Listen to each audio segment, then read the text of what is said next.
Welcome to the Equip Podcast. Here you'll find conversations from people of all different walks of life, sharing their experiences, the things the Lord has taught them, and things to equip you.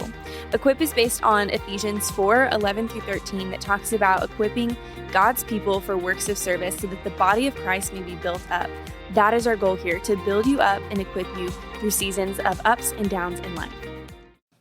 Welcome back to the Equip Podcast. I'm your host, Taylor Gibson, and today I'm joined by our women's ministry team member, Laura Benson. Good morning, Taylor. Yay, I'm so glad you're here. Laura is over our mom's ministry. She's married to Michael. How long have y'all been married? 35 big ones. 35 years. That's right. Man, they've got 2 kids and 2 grandkids. And 2 dogs. And 2 dogs. Can't forget the dogs. Heaven forbid. Well, I've asked Laura to share a little bit about working motherhood. We know that motherhood is tricky enough, and adding work on top of it adds a whole other layer. And Laura actually worked all throughout her boys growing up. She was a teacher. And so I've asked her to kind of share her experiences and then some encouragement to working moms. Ready, Laura? It. Yeah, I love it. Well, to begin, tell us about your early working motherhood. When did you get married? Where'd you work? When did you have kids? Just tell us about that season. Yeah, absolutely. We got married when I was 20, Taylor. We were both still in college. I am passionate about kids and wanted to teach. And so we were navigating that new relationship while we were finishing our college at UT Tyler, go Patriots. And then I went into teaching first grade. So I was at Gay Avenue. We were married 5 years into it, and we found out we were pregnant with baby number 1. And so that was a fun surprise. And something that, you're never fully prepared for. No. You think you are. You can do all the research, and then you meet that baby and you're like, what am I doing? Yeah. And they're amazing. They are God's gift, and but yeah, there was some stuff, we had to figure out pretty fast. Yes. Well, how soon did you go back to work after you had babies? Well, anybody in education knows that there's not maternity leave, okay? So for our public teachers, you have to save your days. At that point in my teaching, I hadn't worked long enough to save up 6 weeks. So I took 6 weeks off. It was at the beginning of a school year. And is that when he was you a September baby. Have to pay? Don't you have to pay the substitute out of your own paycheck? Yes. So for the next year, the school district would deduct pay out of my check to pay them back for the sub they had to have replace me while I was out on maternity leave. So that was kind of the case with that. And of course, with baby number 2, with Justin, I had had a chance to save up a few more days. And at that point too, I had been in that school district for 6 years. And God was like, you know what, let's take a little hot second with baby number 2. So I did take a year off. I still worked during that year, did some MDO.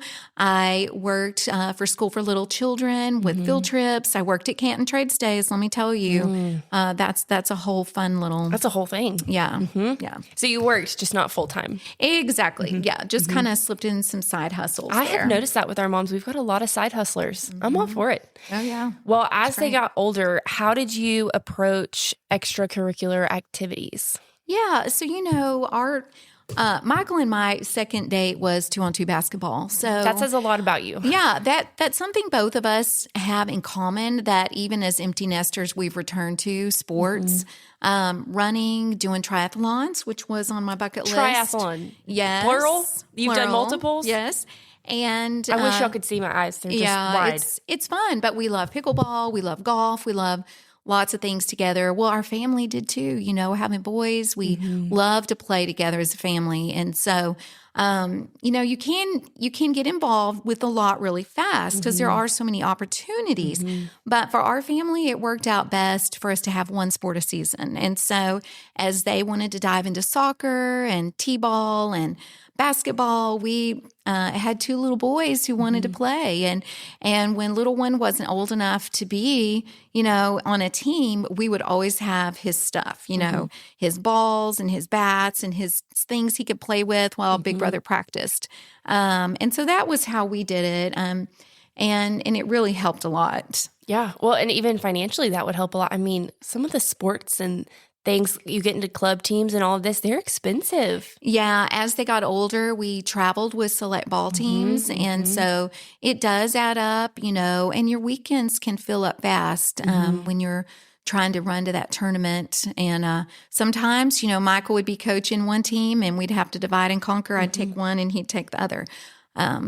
Well, and that leads into my next question. You have these boys that you're trying to let them participate in the activities they want to participate in. You're working full time, you're married. All of these things are vying for your attention. How did you find time to take care of yourself?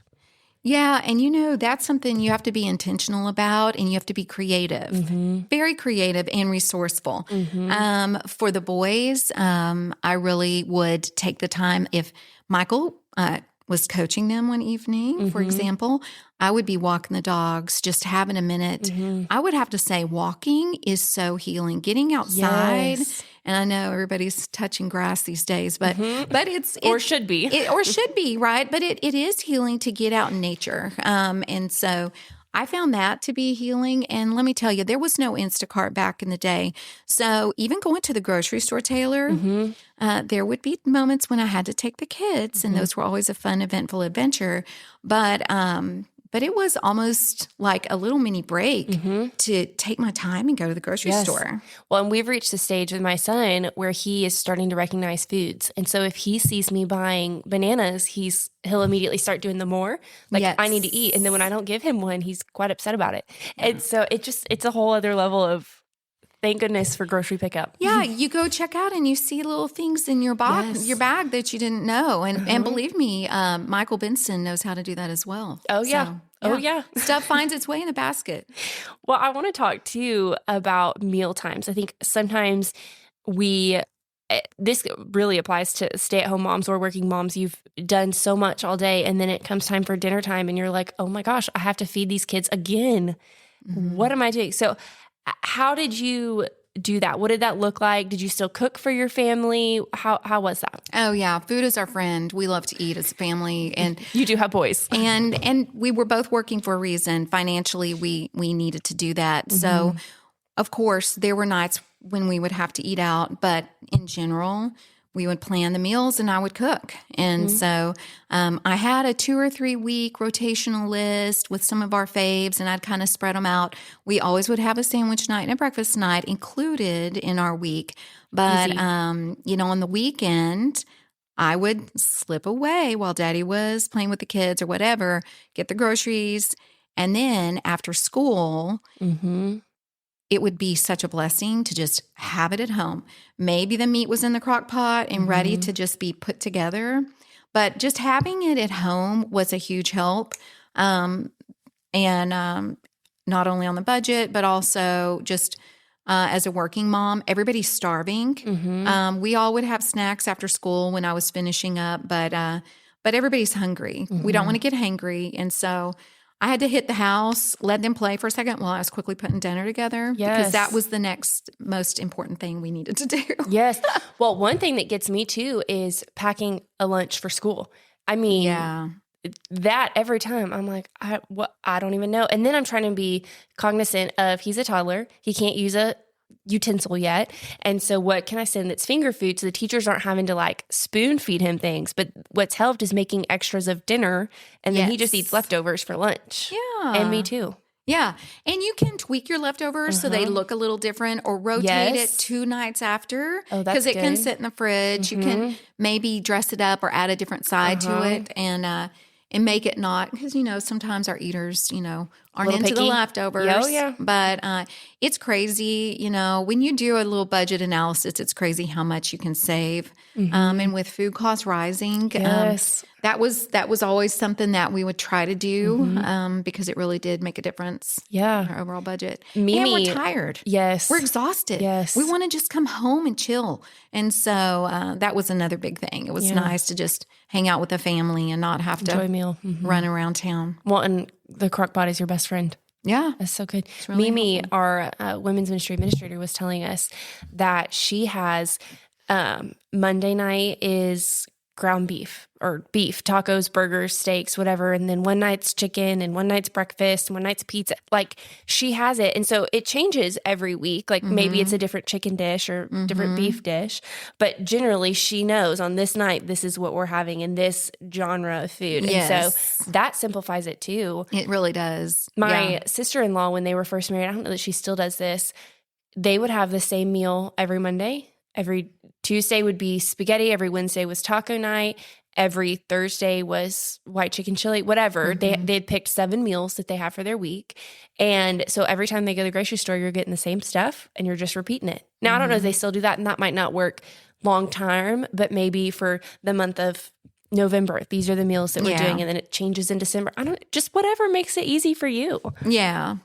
And you get tired sometimes, so it's nice to change it up a little. Yes.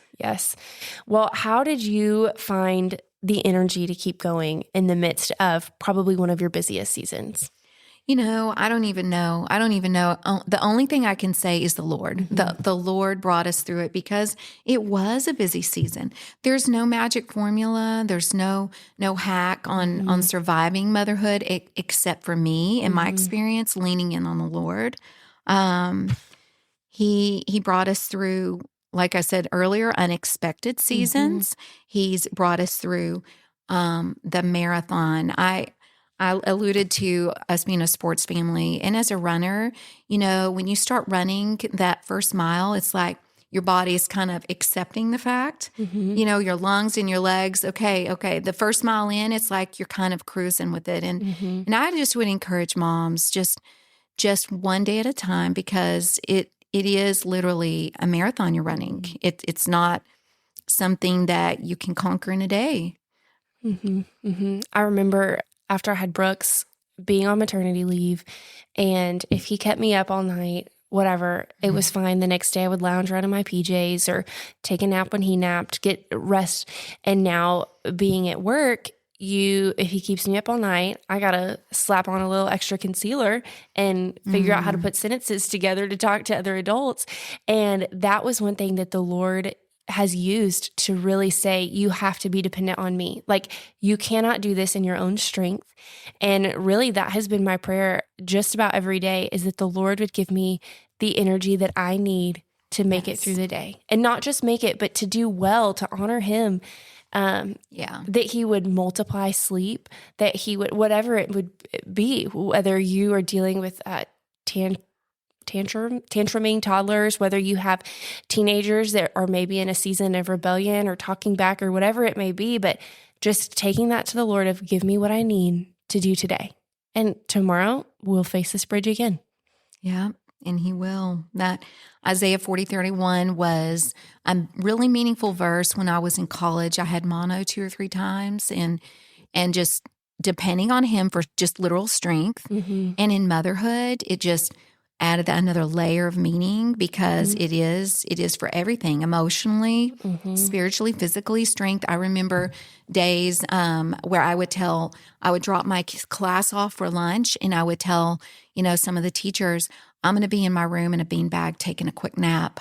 I am worn out just from the nights, because some nights you're up and there's no rhyme or reason. You can have the best routine in place. Oh, yeah. You can follow the book, all the advice. And sometimes babies just have a way of not, being in that routine with you of sleep.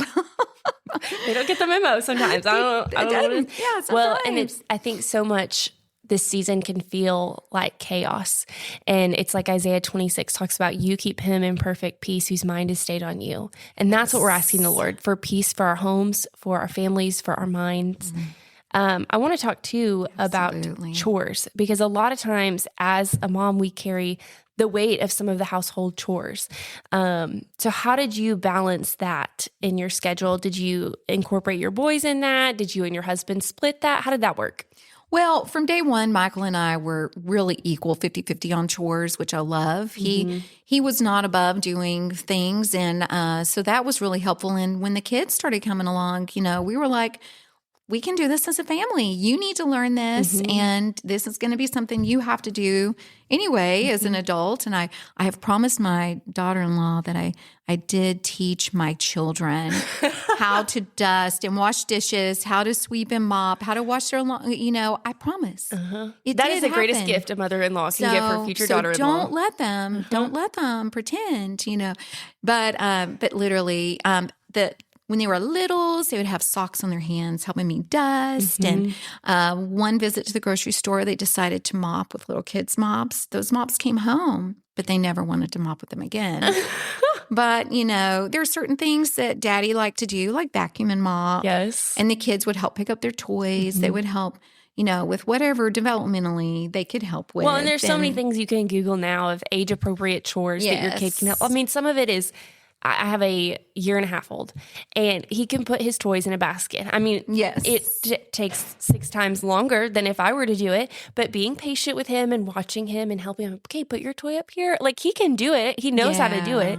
And so some of it is taking that time to slow down and bring your kids along with you. And I think probably in their teenage years and older elementary, you were probably glad that you started that young. Oh, yeah. And even with the lawn care, as soon as they were old enough to start learning a little bit of that, they would help with that as well. And so that was something we would rotate out with trash and just all the things, There are a lot of things. And sometimes our house was not perfectly clean, Taylor. Ew. So I have to be honest. Sometimes you have to prioritize, okay, this weekend, this has to get done. We're not going to get all of it done. But so and sometimes you're picking, am I going to get an extra hour of sleep, or am I going to have a clean house? And you know what? Maybe tonight it needs to be the sleep. Yeah. And another time it can be the house. Yeah. Oh, it's just somehow we survive that. Yes. So, yes. And it all becomes a blur. Well, what routines did you put in place to keep keep some order going? Well, I think it is, that saying, you conquer the morning, conquer the day. You get enough in your body to get out of bed, stay one step ahead of your kids as you can. And it really does make a difference. With, like we talked about, the meal planning, food is super important. But, at school, we would always have lots of snacks in Mommy's room, and they would come to our room after school ended while I'm finishing the day, and they would get their homework done, while they're eating a snack, and then they could play while I finished. And like I said, we'd go home. I'd make dinner where they had a little chill time, and then we always read before bed. There was just a routine on work days, and we all kind of knew it. And it really was helpful to kind of keep that routine. You have to be flexible. There's going to be the mornings when you run over the sand turtle in the driveway and you can't get the car to school. But things happen, but in all, just a general routine helped us. And I think the kids really did well with that. I remember when I was growing up, my mom telling me, you got to make your bed. That's so important. It's so important. And talking about, I don't know, some military person spoke and talked about how people that make their beds are 60 times more productive, or some ridiculous number. I'm butchering that, but you get the general idea. And so when I went to college, I would send her a picture of my unmade bed almost every day and be like, I didn't make my bed today, and there's nothing you could do about it. And now I thought I was hilarious. She probably didn't. And now as an adult, I'm like, I feel better when I make my bed. Like, it was a fun joke that I had with my mom, but now I'm like, it does feel better. And at the end of the day, coming home to a freshly made bed, it feels like, okay, there is some order in this house. Yeah, maybe there is a little bit. Oh, goodness, the things we do. Well, you have successfully made it to the empty nest stage, and you're still married. So tell us, how did you keep a strong marriage throughout all of these years of parenting?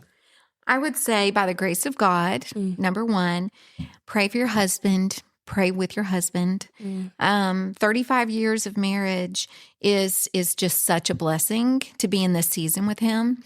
Both of us come from broken families, Taylor. And so when we both got married, that was something very important to us, that we wanted to be so committed to each other.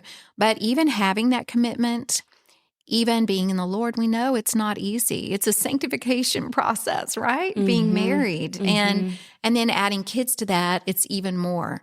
But I would say that, and I know Michael would say the same thing. We did not do date nights well, Taylor. That's something that we're like, in retrospect, we should have made better time for each other in that way. I think some things we did do well together, some things we didn't do well together. And there are high seasons and low seasons, but we did them together. And that, I think that is the main point, that we both felt a strong commitment to the Lord as well.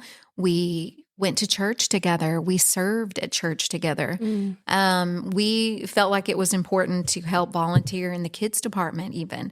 So Michael and I were in the nursery with the babes, the wee babes, and it is something that's nice to rotate with other families, but to also do your part getting to know the people, the nursery providers, the teachers, the other families. It was a way that we could kind of just grow another community, because as parents, you have a whole nother group of friends.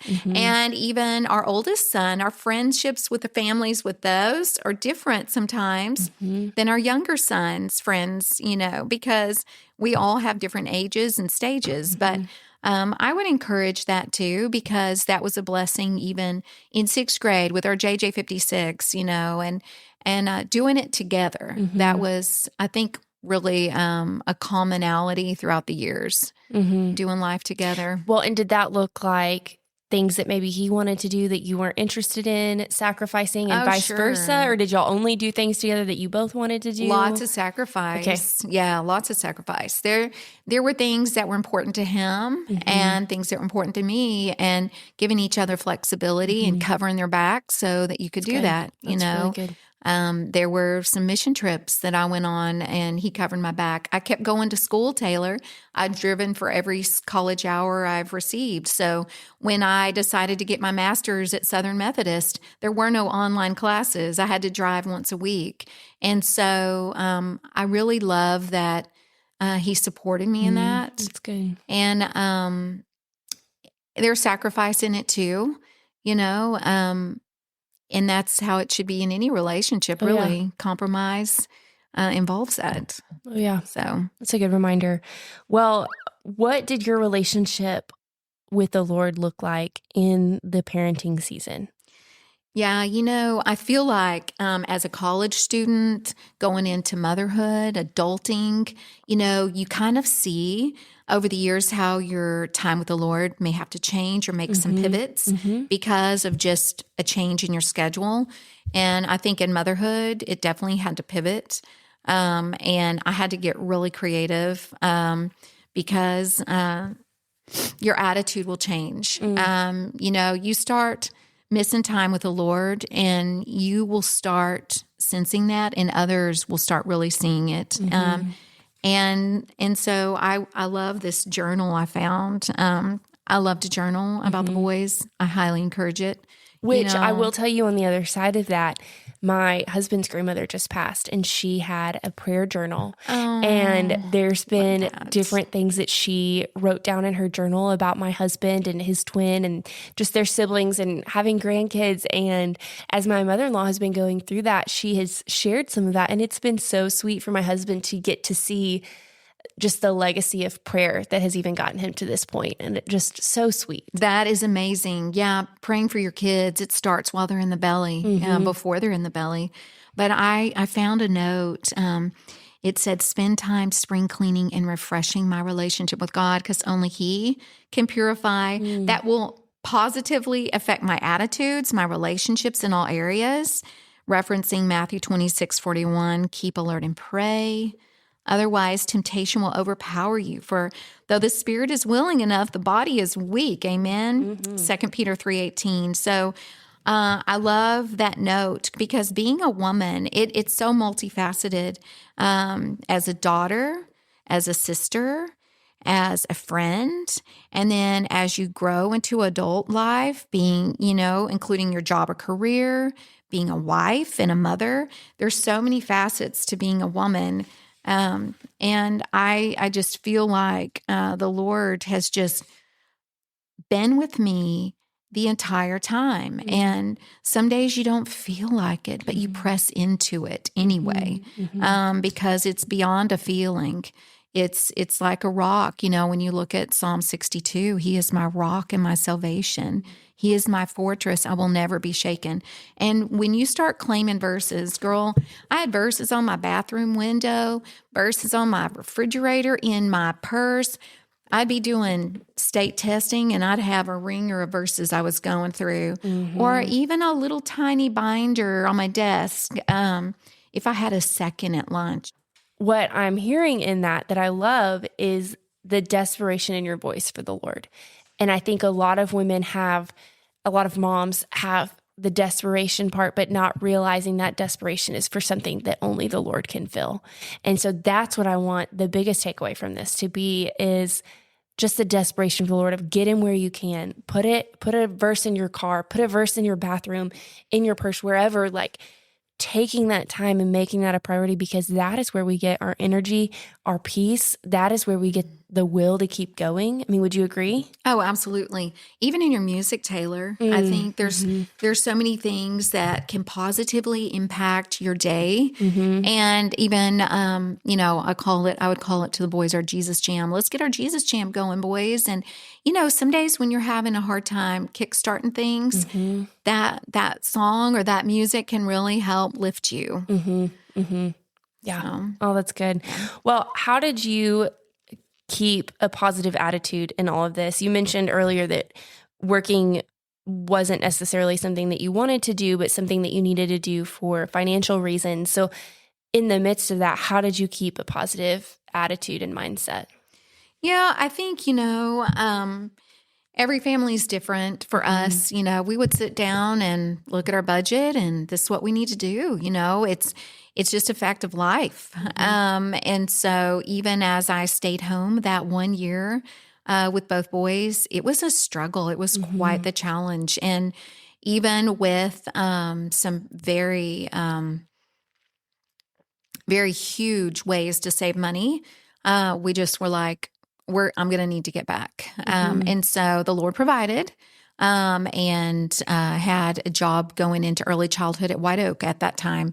And so, which was the district I had been praying for. And it's amazing how God establishes the work of our hands. And I believe something else that was huge, Taylor, in that as he establishes the work of our hands, whatever your work is, if you're a stay-at-home mom, you've got the work of your hands right there established for you as well. Like every season has its own things, but God put a ministry on my heart for those kids that I was working with also at school. And I really feel like that gave me purpose as well, even though I wasn't with my kids all day, every day. I did have them on holidays and in the evenings and weekends and all summer long. And so it was a perfect blend for me. But knowing that I was also in God's kingdom having impact, loving on those kids who the didn't Lord have got to multiply families. your impact. Yeah, it really did. And I think God gave me that mindset to help me. Good. It really encouraged me a lot to know that there was a special purpose for me in that as well. And then, knowing that God provided the sweet, sweet mommies who took care of my kiddos while I was doing that was such a blessing too. And I knew they were getting loved on by Christian women who were staying at home for part of the time. One of the ladies who kept both boys, we called her Tay-Tay. She was like a little grandmother figure, but she would keep 3 to 5 littles in her home. And she was very structured and organized and so loving with them. Just a really wonderful, godly woman. So I loved the community God provided for us, whether it was at church, whether it was within our family, but also the community of caregivers that God brought our way to help us with our children, because it takes a village. Yeah, it does. It really does. It does. Man, that's good. Well, as we wrap up today, what encouragement would you have for the working mom listening today? I would just say, give yourself a big hug, girl, and take a big breath, because we have to go one day at a time. Sometimes I get ahead of myself, Taylor, and I think the Lord keeps reminding me even today, just slow down and wait on me because He's got this. I think it's important to laugh with your family, Taylor. Just as I was looking at this journal, I'm looking at some of the hilarious things my kids said. Josh at one point said, "It's a God miracle that I blew that out of my nose, Mom." And Justin, this was something I thought was so sweet. He said, "Hey, Ma, do you think God will have bikes for us in heaven just in case? Let's ride ours when we get home, okay?" Just in case. There's so many funny, wonderful moments that you have. And Dr. Seuss said something, don't be sad that the moment's over. Be happy that you have that moment. And so just soak up all the moments you have with your kiddos and just keep loving them one day at a time. That's so good. Laura, thank you so much. You know that we have 2 questions we have we ask every guest to end the episode. What is something you're learning and what is something you're loving? Okay, well, besides continuing to lean into the Lord in this season of empty nesting, there's so many other things that I could add to that. But just when you have time to meditate on the Lord and seek that solitude with the Lord, you will be blessed, my friend. That's good. And if you have time to butterfly garden, you should also do that. Excuse me? I'm learning all about butterfly gardening, Taylor, because my vegetable gardening has gone kaputs. And so I'm like, okay, maybe I could grow some lantana or lavender, and I haven't killed it yet. So I'm looking for the butterflies, Taylor. Oh, that's I'm good. looking. Well, I keep bringing plants home, and my husband is like, "Would you please stop it? You have killed all these plants. There's just no way."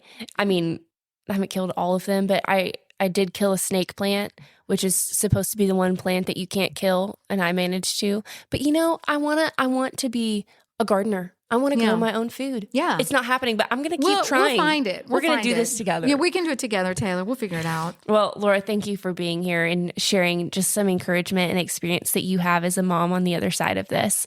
I think it's going to be a blessing to our listeners. So thank you. It's my pleasure, Taylor. Thank you.